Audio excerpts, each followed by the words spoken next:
You're listening to Talking to Teens, where we speak with leading experts from a variety of disciplines about the art and science of parenting teenagers. I'm your host, Andy Earle.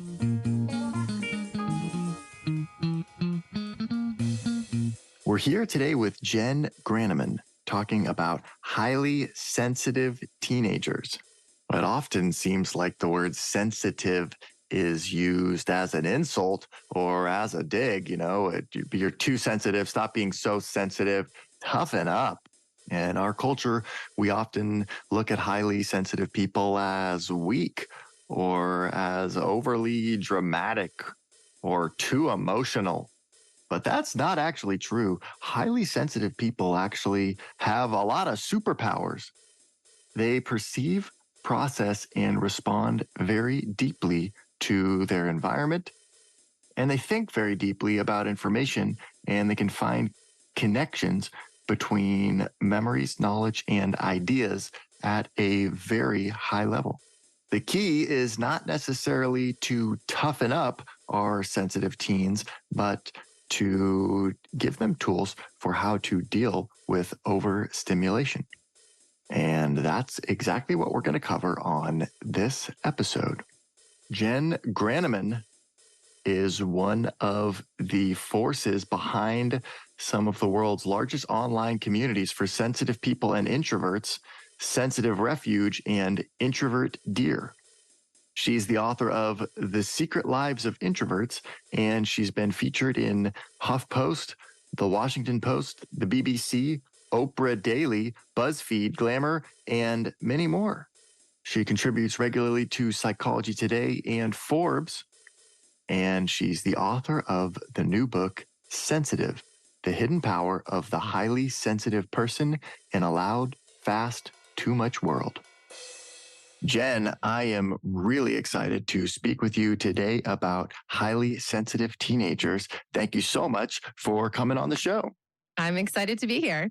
Woo! We got a really interesting topic today. You have written a book called Sensitive, and I'm super interested to dive into a lot of the stuff you write about in the book. You got some great research in here, all kinds of topics that I think will be interesting to discuss. But can you just walk me through why we need a book on sensitivity and what kind of inspired you to write this? I think we need a book about sensitivity because sensitivity is a misunderstood trait. We're all sensitive to some degree, but about 30% of us are highly sensitive. That means we fall on the far end of the sensitivity spectrum. And sensitivity doesn't always mean what we think it means. We think of sensitive people as those who might cry at the drop of a hat or get easily offended. Yeah, they can't take a joke. Right, exactly. And crying and feeling big emotions can be a part of being sensitive, but it's a much bigger trait than that. In fact, I like to say that a better word for sensitive would be responsive. Yes, and why is that? Well, because a sensitive person simply is someone whose mind and body respond more to the world around them. They respond to external stimulation like lights and sounds or smells and tastes. But they also respond more to internal stimulation, like their own thoughts and feelings and the experiences that they've had. I love that. You talk about this on page 15 here and say that sensitivity is defined as the ability to perceive, process, and respond deeply to one's environment, which happens at two levels: perceiving information from the senses and also thinking about that information thoroughly. Yes. Finding lots of connections between ideas. Yes, the sensitive mind is the mind that goes deep. Other people's minds might only skim the surface, but the sensitive person's mind thinks very deeply about the things. And I'm not saying like they, sit around having existential thoughts all the time, but, the mind is just reflecting on and analyzing all the information it takes in. And this is an unconscious process, usually. The sensitive person isn't even usually fully aware that they're doing it. Okay, isn't this just another word for introverted or a shy or something like that? Oh, great question. No, I would say it's not just another word for introverted or shy. Although a lot of sensitive people are introverted, they can also be shy. So, you can be more than one of these words. Personally, I'm both introverted and shy and highly sensitive. But, you can be very extroverted and sensitive, or you can not have any shyness at all. Wouldn't that be nice? I would love that. So in that case, how do we know if we're parenting a sensitive teenager if it doesn't exactly necessarily present as them being really kind of shy and quiet? What does it look like, or how do we notice it? If you're parenting a sensitive teenager, you probably already know on some level Okay. what's happening. And just to be clear, you can be shy and introverted or anxious and sensitive too. It's a very, broad range of behaviors. But, if your teen is sensitive, they've probably been that way since birth. I have a toddler who I think is growing into a highly sensitive person. And I can tell you that pretty much day one, he was a sensitive kid before we even brought him home from the hospital.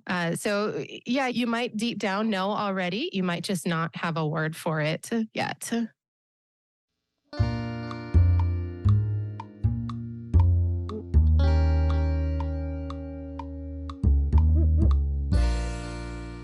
You write in here about some research on introversion and sensitivity showing that 30% of sensitive people are extroverts, where 70% are introverts. So, Yes, I love that you have my book and you're flipping through it. Good job. oh, yeah, I read this thing carefully, Jen. Great. We got a lot to talk about in here.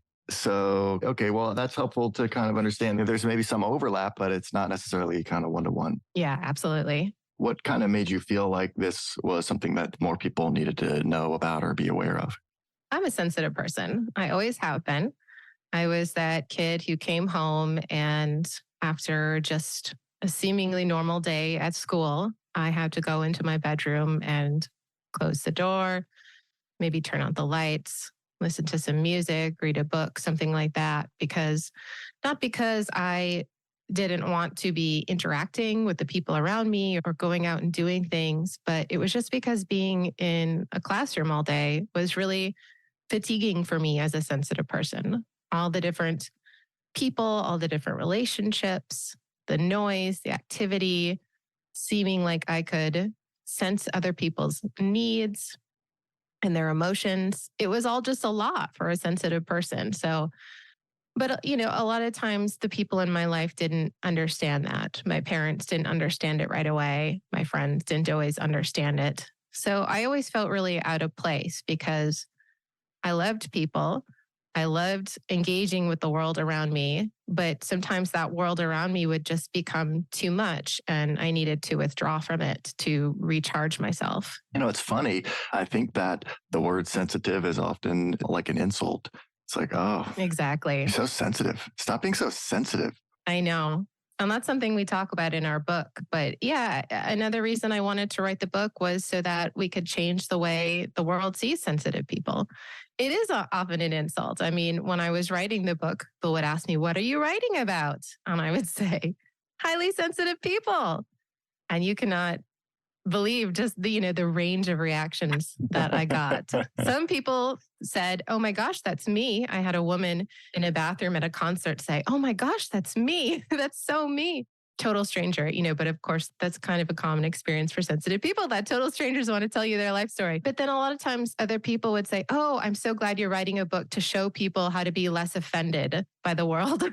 Yeah, yeah. How people can not be so sensitive. Yeah. So, and I was like, "Oh, wow. Nope. Yeah, that is, you've totally missed the mark here in what I am talking about." Well, but I think about that, like when you were talking about being a teenager yourself and needing to kind of go home and have some space in your room to kind of decompress from the day. And I can see being a parent and seeing your kid having those kind of feelings and being overwhelmed with school and thinking like, oh my gosh, my kid is so sensitive. How can I get her to like be more, Tough assertive or going. yeah.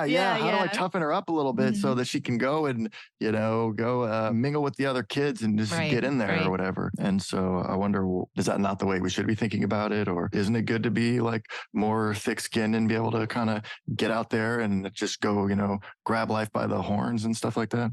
That's a great question. And there's certainly something to be said for helping sensitive teenagers push their comfort zones. I'm not saying that we should just wrap them in bubble wrap and say, "Okay, good, Dan, we'll protect you from that harsh world," right? Because we do need to learn how to make it through a tough day or even, a day that might just feel overstimulating. And, sensitive people especially love to connect with others. Even if they are introverted, they do love to connect with people in a very meaningful way. So sensitive people, whether they're teens or adults, do need to learn how to make those relationships that they want. Otherwise, life is going to feel especially lonely for them. So, yes, we need to push their comfort zone, but we also need to do it in a way that works for them. And overall, I think we need to see sensitivity as a strength and an advantage, not a flaw that has to be rooted out. Yeah, there are a lot of advantages, I think. And it's cool. You break down kind of the different types of sensitivity. We talked already about maybe kind of the different levels. There's sort of like the response to the external world and also to the internal world. But you also talk about how there's three types of sensitivity. There's low sensory threshold, ease of excitation, and also aesthetic sensitivity. Yeah, very academic sounding terms, and we break them down in the book in a little less academic sounding way, but it does draw on research. So it makes sense that it's academic. But yeah, those are just different ways to show that people can be sensitive in different ways, essentially. You can be someone who is very sensitive to art and beauty and your surroundings. That would be someone who has aesthetic sensitivity. I knew a painter who is a very sensitive person, and he told me that he would always have to sort of arrange the way he was looking at someone to have it be an aesthetically pleasing view for himself so that he could pay attention to what they were saying, because he was just so sensitive to the visual information that was coming in, right? And that's probably not all of us, but if you're someone who does appreciate the arts and beauty and music, fine foods, whatnot, you probably have that aesthetic sensitivity. And then the others refer to how sensitive you are to your own environment and how sensitive you are to your internal state and your emotions. And, some sensitive people can feel very overwhelmed in loud and busy environments, but for other sensitive people, maybe that's just not as big of a part of it. It really depends on you as an individual.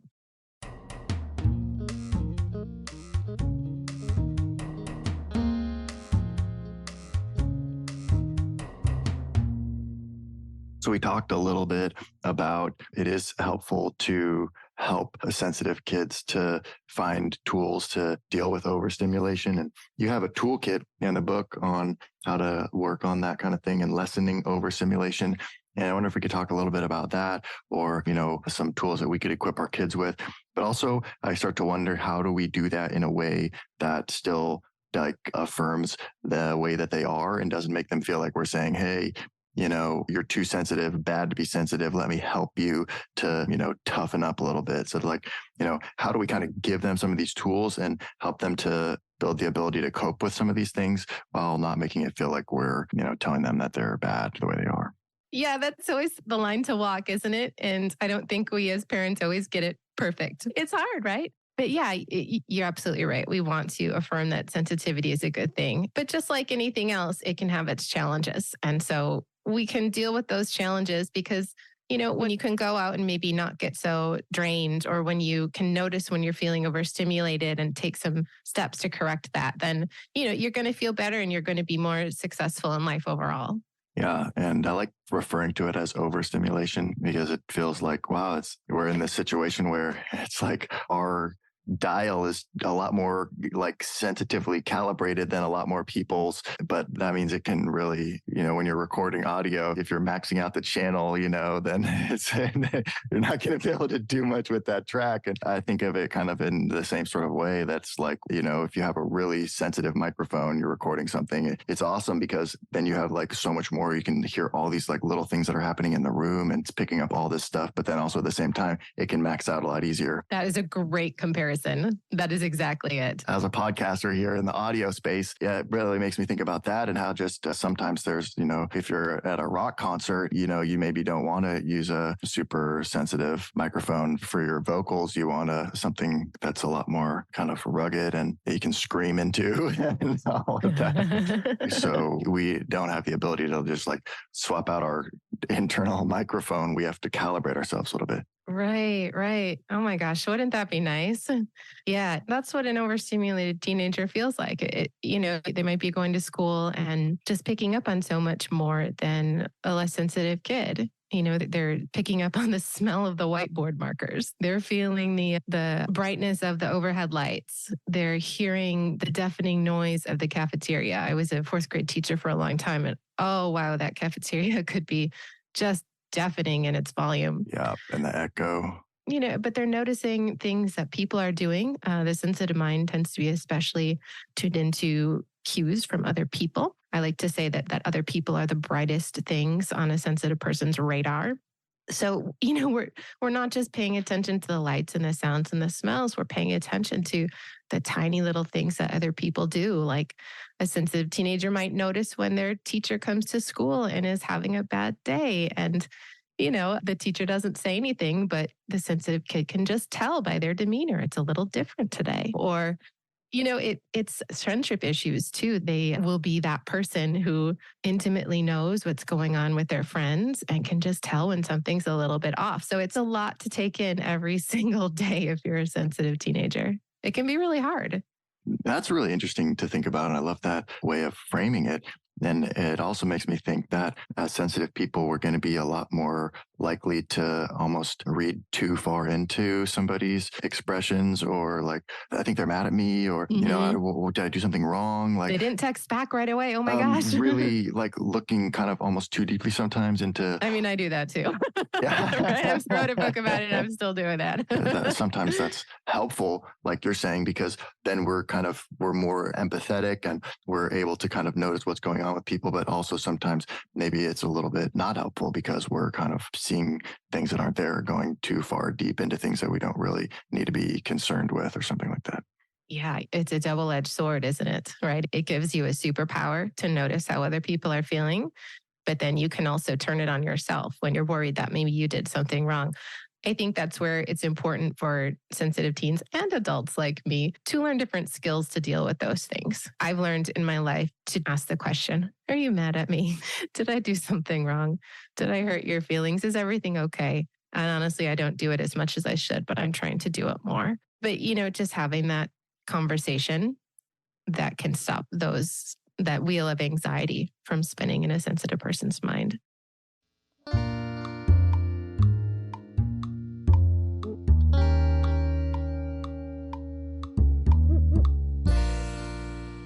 We were talking about overstimulation, and I wonder what are some of those tools that we could equip kids with to deal with that in a healthy way, or is it like about kind of limiting how much stuff is coming in, or is like about kind of like you were talking about earlier with having some space to decompress after really overstimulating, being in an environment that's really overstimulating, or what do some of those things look like?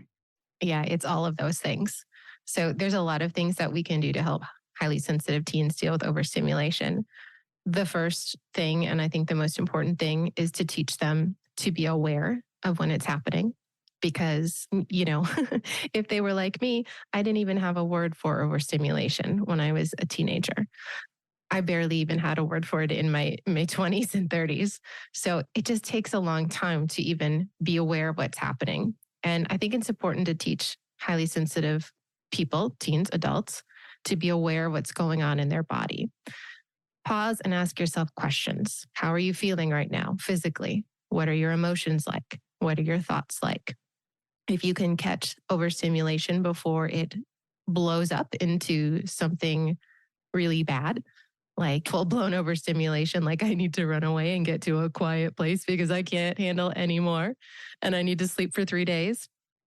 If you can catch it before it gets bad, then you can make some adjustments. So you can take a break to let your mind and body decompress, or you can find a way to limit that stimulation. Maybe it's through headphones. Maybe it's by taking a walk. Maybe it's by putting your head down on your desk for a few minutes. Maybe it's by going to the bathroom, something like that. And then I think it's important too to just build that decompression time into the day, the day and the week. So it's important for parents not to schedule too many activities for their sensitive kids. Of course, we all want our kids to do activities and to have a thriving social life. But sensitive kids need that downtime too. So it helps to just schedule that time because they need that time to let their senses settle down and to recharge their energy.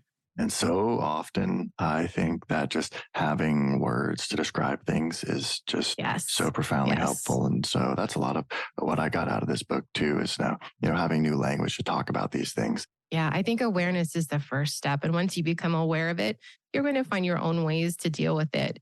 But just having that word is so powerful. It can be just life-changing to know that there's a word for it and other people experience it and you're not alone in what you're experiencing. It seems like some of the drama that we have in families and between siblings could come from kind of mismatches and having one highly sensitive kid with another who's not so sensitive and how they interact with each other.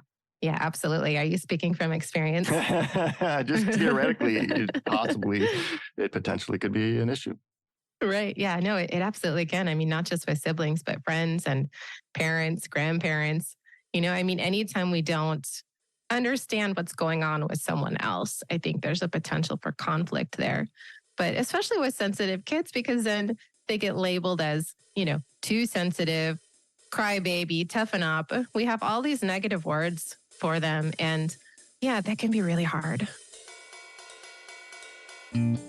We're here with Jen Graneman talking about highly sensitive teenagers, and we're not done yet. Here's a look at what's coming up in the second half of the show. The relationship deficit is happening for everybody, not just sensitive people. But it's important to talk about for sensitive people because, again, sensitive people really suffer when they don't have those close relationships. And this is true for adults. This is true for teenagers. We really need close relationships with people in order to thrive. It doesn't have to be tons and tons of people, right? You could be an introverted, sensitive person who maybe just wants one or two deep connections in your life. Or maybe you are an extroverted, sensitive person. I have a friend who is. And maybe, you do have just a huge network of people, right? There's no wrong way to do sensitivity.